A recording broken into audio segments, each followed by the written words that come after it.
बिस्मिल्लाहिर्रहमानिर्रहीम। अस्सलाम वालेकुम तमाम स्टूडेंट। जैसे कि फ़र्स्ट ईयर की नई बुक आपकी पीडीएफ फाइल भी आ चुकी है, मार्केट में बुक्स भी आ चुकी हैं और क्लास फर्स्ट ईयर का यूनिट नंबर 1 पे एक आपको बेसिक लेक्चर दिया था जिसमें आपको आयोटा के बारे में डिस्कस किया गया था, कुछ उसकी इंफॉर्मेशन दी गई थी।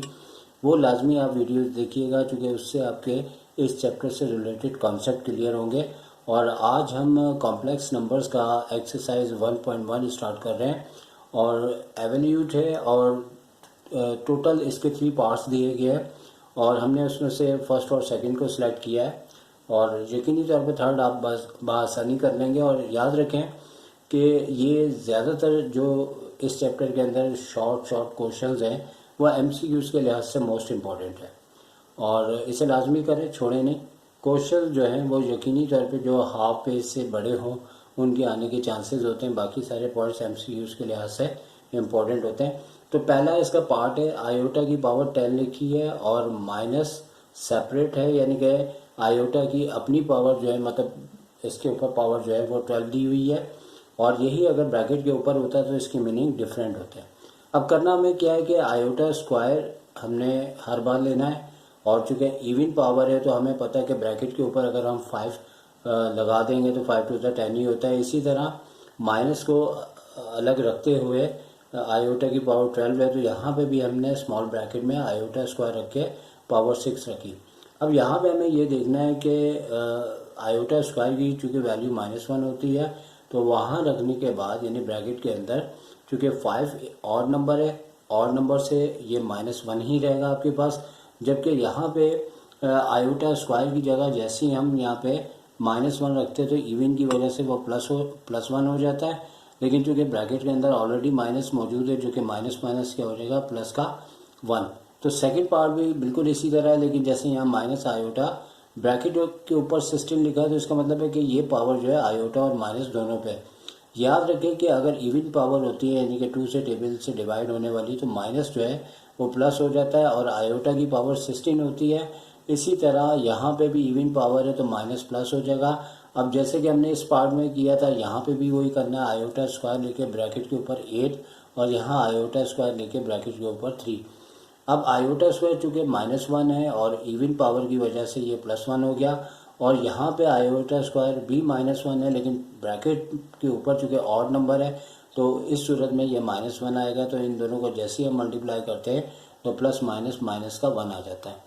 अब क्वेश्चन नंबर 2 है जो कि अगर देखा जाए तो कभी कभार इस तरह का क्वेश्चन भी आपको 5 मार्क्स का आने के चांसेस होते हैं और एमसीक्यूज़ के अंदर भी ये सूटेबल हो जाते हैं कि यहाँ पे ये बोला गया है कि for what value of n, iota की पावर n दे दी है, इसके बाद is equal to 1 iota comma -1 और माइनस आयोटा और n की जो आपकी रेंज है यानी उसकी जो वैल्यूज़ लेनी है वो 1 और से लेके 4 तक लेनी है, क्योंकि इसका मतलब है 1 to 4।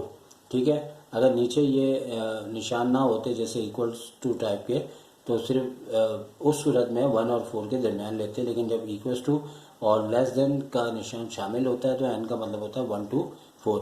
अब n को हमने सबसे पहले 1 रखा तो आयोटा की पावर जैसे ही 1 रखी तो वो तो आयोटा आ गया, तो इसका मतलब है कि हम आयोटा लाने में कामयाब हो गए। अब फिर सेकंड टाइम में n को 2 रखना है तो आयोटा जब स्क्वायर हुआ तो हम अभी पढ़ के आ रहे हैं ऊपर कि ये -1 के इक्वल होगा। n 3 रखा तो अब यहाँ पे इस तरह का सिलसिला है कि आयोटा की जब पावर क्यूब होती है तो याद रखें जब भी ऑड पावर हो तो हमें उसे इवन फॉर्म में लाना है और जो ऑड का यानी कि जैसे 3 है तो आयोटा 1 अलग कर लेना, आयोटा स्क्वायर रखना है।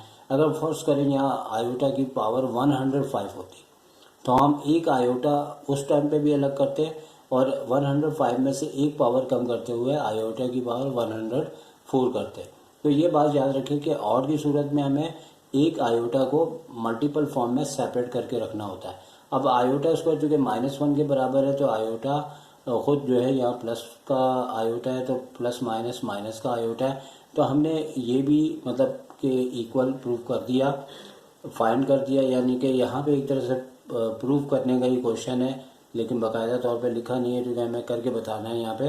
तो इसके बाद लास्ट रह जाता है कि n को हमने 4 रखा, चूँकि 4 ही तक की रेंज थी तो आयोटा के ऊपर 4 है तो आयोटा स्क्वायर, और ब्रैकेट के ऊपर 2 पावर है तो आयोटा स्क्वायर -1 के बराबर है, स्क्वायर किया तो वो प्लस हमारे पास 1 आ गया।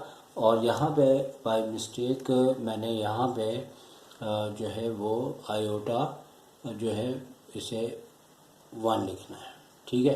तो अब आप ये देखें कि अब इस प्रोसेस से आयोटा भी आ चुका है, -1 भी आ चुका है, माइनस आयोटा भी आ चुका है, और प्लस आयोटा भी +1 भी आ चुका है। तो हमने एंड में इन्हीं के मुताबिक जैसे इन्होंने कहा था हमने इसका आंसर दे दिया, और ठीक है। तो अब इसके बाद क्वेश्चन नंबर 3 के ऊपर, अब क्वेश्चन नंबर 3 के अंदर कुछ हमारे ऑपरेशंस यूज़ हो रहे हैं, और ये पहले भी थे इस चैप्टर में, अभी भी हैं। तो वो ऑपरेशंस पहले आप यहाँ पे नोट कर लें, क्योंकि अब इनके बगैर काम नहीं चलेगा यहाँ पे। तो ये जो ऑपरेशन है यूजिंग द कॉम्प्लेक्स नंबर्स में, एक तरह से आप इसे फार्मूला भी कह सकते हैं कि एडिशन का, सब्ट्रैक्शन का, मल्टीप्लिकेशन का, डिवीजन के, हमें सारे इसके जो ऑपरेशंस बताए हुए हैं, हर सूरत में a, b, बीच में प्लस या माइनस या मल्टीप्लाई या डिवाइड होता है, आगे c, d होता है। तो ऐड और सब्ट्रैक्ट ये दोनों तो वेरी सिंपल है। मल्टीप्लाई में अलबत्ता थोड़ा सा याद रखना पड़ेगा, जैसे ही हम क्वेश्चन करेंगे तो आपको पता लगेगा। डिवीजन को भी याद रखना पड़ेगा। कई बार ये हुआ है, तो तमाम बच्चे ये भी बात सुन लें कि जो आपकी MCQs है, जो मतलब कि आज से पहले का 20 ईयर इम्पोर्टेंट है इस चैप्टर के लिहाज से, वो आपके लिए बिल्कुल फिट चलेगा, क्योंकि वही बातें हैं पूरे चैप्टर के अंदर। तो अब हम चलते हैं इसके मुताबिक। तो सिंप्लीफाई यहाँ पे हमें करना है, और सिंप्लीफाई में हम 1 एंड आपका 6 पार्ट है, ये दोनों एक जैसे हैं, और ये मल्टीपल यानी मल्टीप्लिकेशन ऑपरेशन के लिहाज से हैं, और using the multiplication of the complex number. और हमने सबसे पहले इसके रूल्स को लिखा कि अगर ऐसा लिखा हो तो हमें इस शक्ल में इसको लिख देना है। अच्छा, अब अच्छा समझने के लिए, और आप भी अगर अच्छा करना चाहते हैं तो आप ये लिख दें कि a जो है -6 के इक्वल है, b जो है वो 3 के इक्वल है, c 4 के इक्वल है, और d जो है -2 के इक्वल है। अब हमें जो इसकी राइट हैंड साइड में फॉर्म दी है, हमें इस फॉर्म के मुताबिक इसे लिखना है। जैसे a और c को हम मल्टीप्लाई कर रहे हैं, तो a और c को हमने दोनों को एक साथ लिखा है, और यहाँ पे हमने मल्टीप्लाई किया है। लेकिन याद रहे कि यहाँ माइनस रूल का है, और फिर b और d दोनों को मल्टीप्लाई किया है। और इसी तरह AD प्लस BC के लिहाज से, जैसे कि आप देख सकते हैं, हमने नंबर्स को लिखा, और लिखने के बाद हम पहले मल्टीप्लाई करते हैं और फिर ऐड करते हैं। इसी तरह दोनों साइड पे हमने ऐसे किया, और करने के बाद हमारा आंसर बुक से भी मैच हो रहा है, और यही इसका तरीकाकार है। वेरी सिंपल है, कोई इसमें इशू नहीं है। बस ये आपको याद होना चाहिए, पहले इसको अच्छी तरह से याद करें तो इंशाल्लाह प्रॉब्लम नहीं होगा। यहाँ हमने ये बताया कि 1 और 6 पार्ट एक जैसा है, हमने 1 आपको एक्सप्लेन कर दिया। इसके बाद यहाँ पे नंबर 4, 5 और 8 ये एक जैसे हैं, और ये एडिशन से ताल्लुक़ रखते हैं, जैसे मैंने आपको रूल बताया। लेकिन उसमें यह था कि या तो दो ऑर्डर पेयर्स ऐड हो रहे थे, या फिर वो सब्ट्रैक्ट हो रहे थे। लेकिन इस नई बुक में आपको 2 ऑर्डर पेयर के बजाय 3 भी दी है, लेकिन टेंशन किसी बात की नहीं है। बस इसमें मल्टीप्लिकेशन और डिवीजन में थोड़ा सा फार्मूला एक प्रोसेस होता है, लेंथी होता है, उसके मुताबिक करना होता है। यहाँ बिल्कुल सिंपल होता है कि ये आपका x कंपोनेंट है, तो फर्स्ट अपनी साइनों के लिहाज से ऐड हो जाएंगे। जैसे यहाँ 5 है प्लस 4 है, या -3 है। इसी तरह ये y कंपोनेंट जो है, यानी कि जो आयोटा का वैल्यूज़ एक तरह से कहलाता है, चूँकि y सेकंड पोजीशन पे आयोटा लिखा जाता है, जो कि y के साथ ही होता है। आगे चलेंगे और डिटेल से पता लगेगा।